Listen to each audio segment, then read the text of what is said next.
Hi, I'm Tracy Sofra and welcome to the Women of Wealth podcast, dedicated to helping women achieve financial independence and thrive in every area of her life.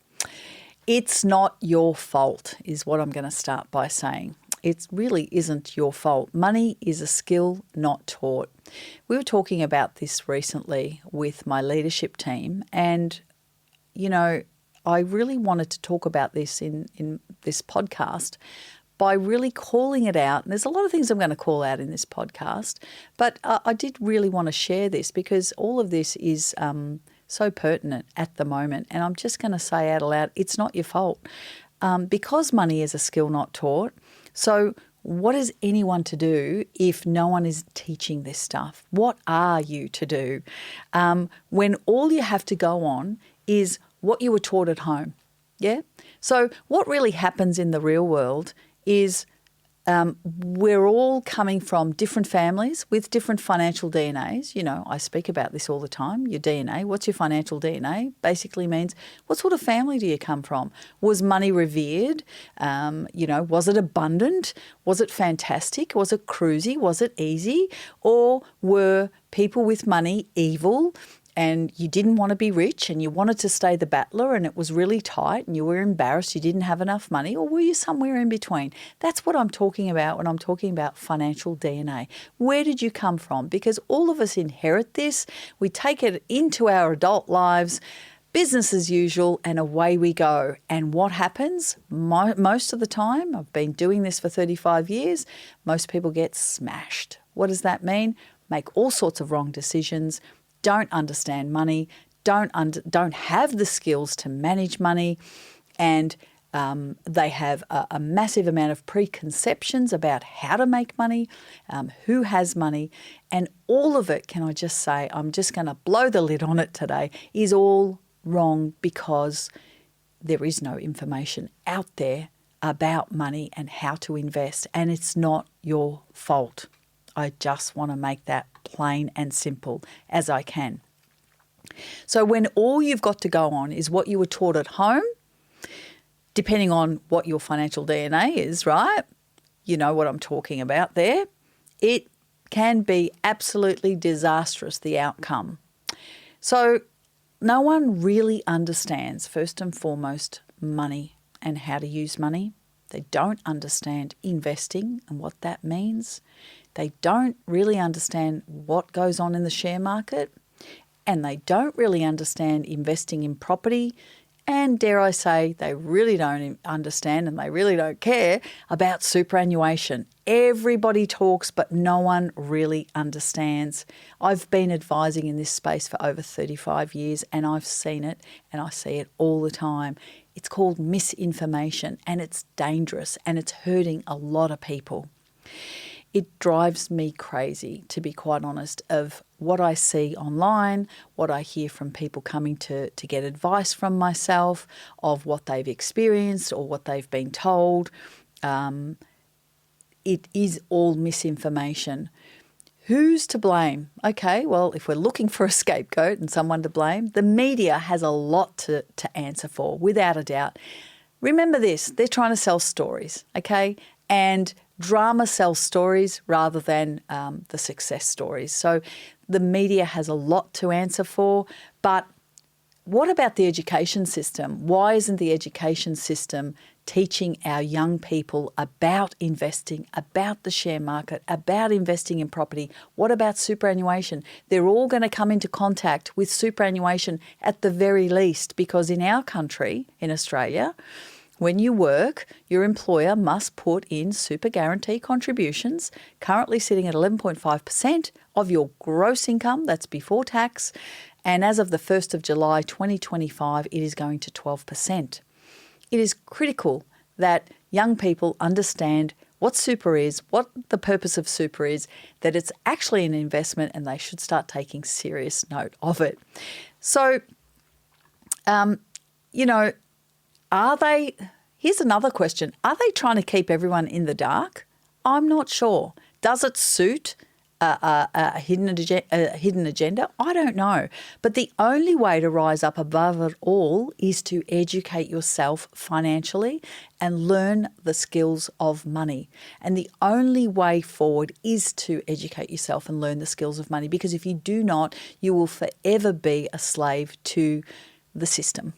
And the system will eat you up and chew you out, and you will probably end up being on Centrelink benefits at the age of 67 and wonder what the hell has happened.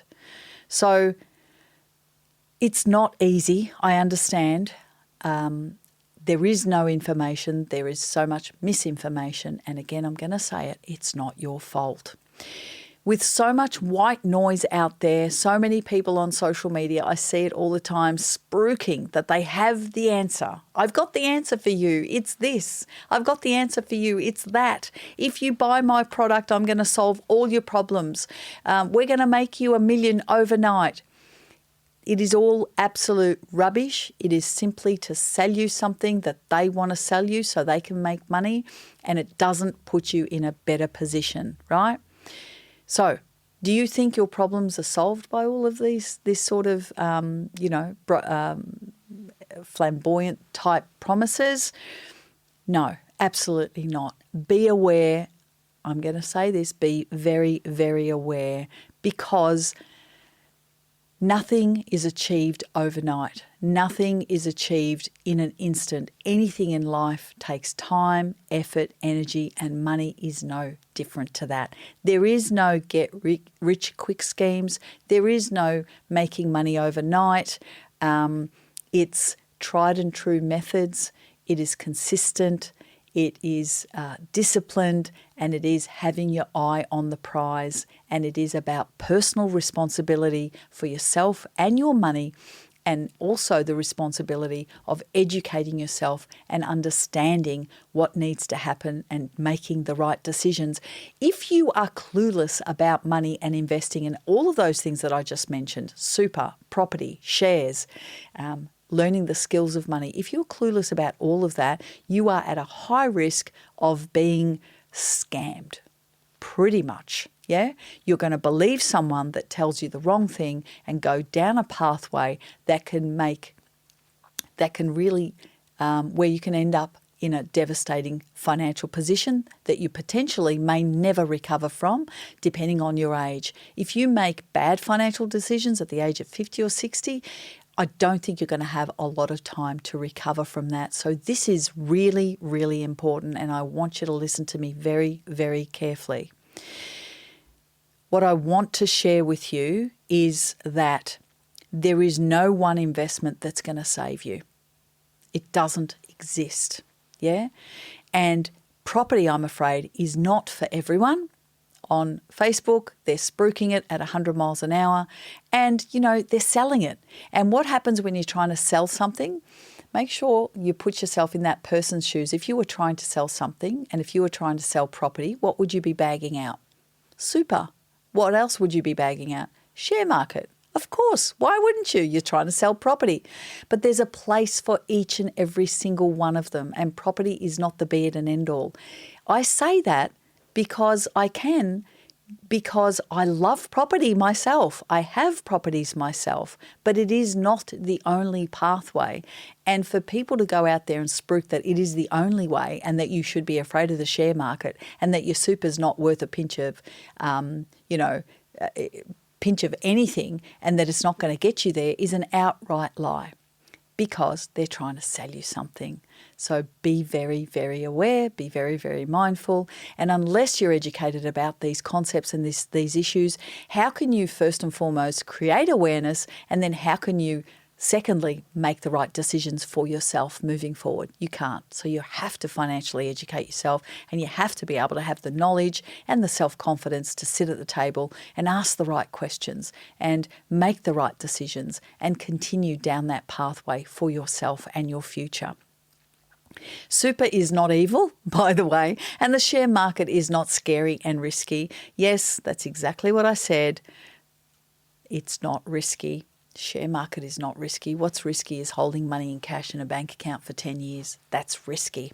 Have a look at what happened with inflation and have a look at the pain that mortgage holders had to go through with 13 consecutive interest rate rises to combat inflation. Inflation means the value of your money is eroding. So what you could buy for $100 10 years ago, you're not going to be able to buy 10 years later, without a doubt. And we all know that simply through the cost of living at the moment and how tight things are for everyone.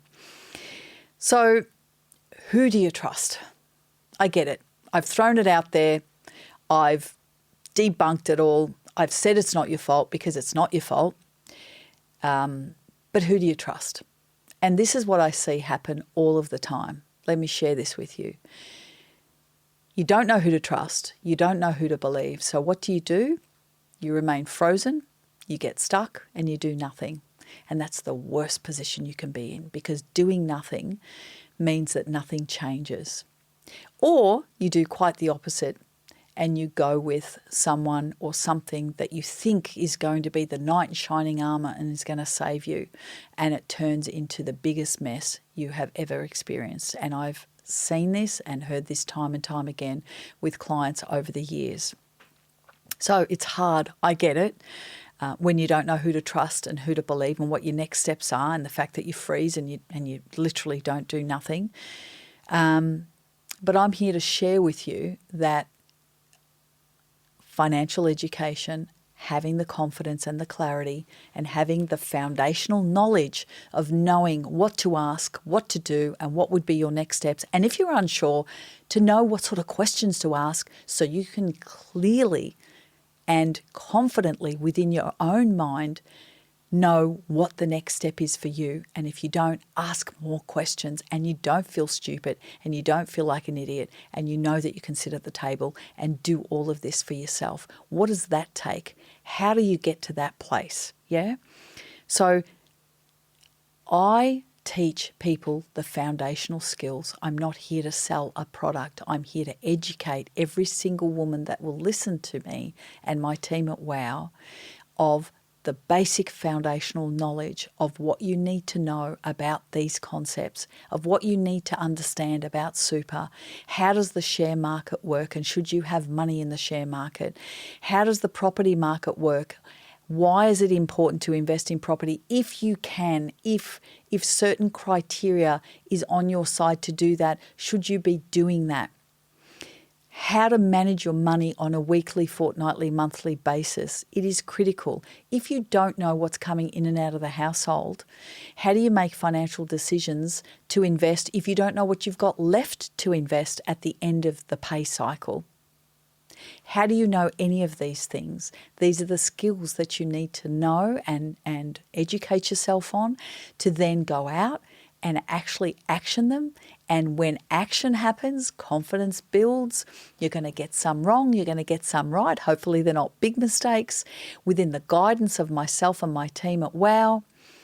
And then you're on your pathway to be able to build a financial future that you can depend on, that you feel confident about, and that you know is true and works. Not one of those strategies that I spoke about. You can't just rely on super. You can't just rely on the share market. You can't just rely on property. You've got to have a combination of all of them working at the same time. If you have a mortgage, you've got to pay that down at the same time as well. And you may be overwhelmed hearing me say all these things and think, how do you do that?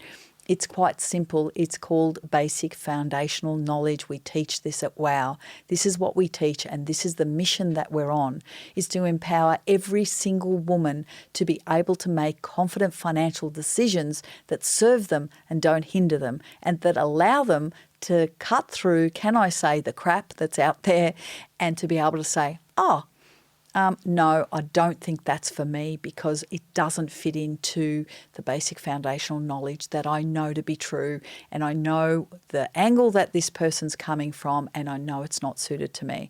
Just this week in our Q&A sessions that we have at WOW with our members, I probably saved one of our members a good 50, 60 grand, depending on where she was considering buying property.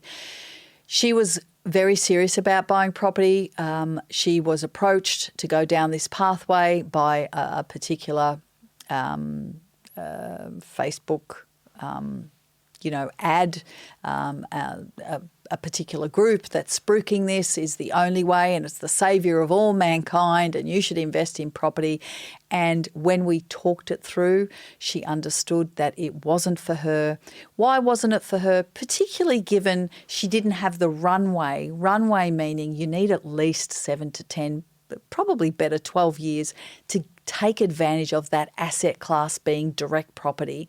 She didn't have that runway to be able to achieve that. And therefore, her going down that pathway would have been devastating because the entry costs to get into property and the exit costs are very, very high. Entry costs meaning stamp duty, and that is based on the state that you're in.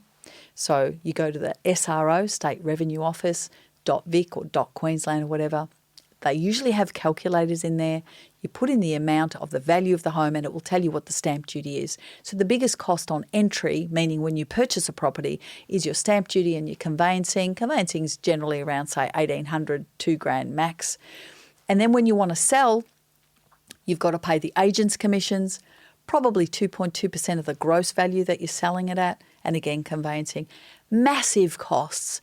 And if you do that within a 2, 3, 4, 5 year time period, you're not going to see the value of what that asset class can produce for you over the long term, and you're going to end up spending 50, 60 grand that could have gone into maybe the share market, maybe your super, and you would have been 100 times better off. So please, please, please, do not get sideswiped by these people spruiking all of these things. I just want to come out here and tell the truth to everyone and debunk this misinformation that's around all the time and say it is not your fault. The system is working against you. It's up to you to find the right people to trust, to financially educate yourself, and then move forward. That's really what's got to happen. So my values and beliefs are all around education, around providing good, solid advice around these asset types like super, like the share market, like managing your money, like investing in property, understanding them at their core, and then being able to make a decision about which one suits you at what particular time and how you should progress forward using each or all or maybe one or two of those strategies, because setting financial goals and setting financial strategies has to encompass everything. It's got to be holistic. It just can't be, one-eyed, because that is a recipe for disaster and will end up costing you a lot of money in time, energy, and most importantly and most heartbreakingly, your financial future depends on it. So be aware, be very aware. So it's important that we help you navigate your way forward, and make no mistake, there is no magic pill. There isn't. I'm here to tell you, there is no get-rich-quick schemes. You have to take responsibility for yourself and your own financial future. And when you do that first, the rest is easy. And that is the only way forward, being responsible for yourself. Don't pass that responsibility to anyone else anymore. A lot of the women I work with at WOW have been through, financial downfall through divorce and have ended up starting again. Don't make the mistake of passing that responsibility onto someone else again. Embrace it, understand it, get the right help, learn the basic foundational knowledge, and understand that you are capable, you are more than capable of doing this. You just need to get the right people on your team. So if this is something that you would like to explore and are very interested in discussing, please make sure to book a call with one of our strategists at WOW Women. Simply go to wowwomen.com.au and click the link to our programs and find out more. And best of all, the call is absolutely free with one of our beautiful strategists that will spend the time and energy to speak to you at your level and speak to you about where you're at right now. If you found today's episode particularly helpful, please share it with a friend who may also find it helpful, and also leave a review if you wish. Don't forget to subscribe to our podcast so you don't miss any episodes. And until then, take control of your wealth and your future.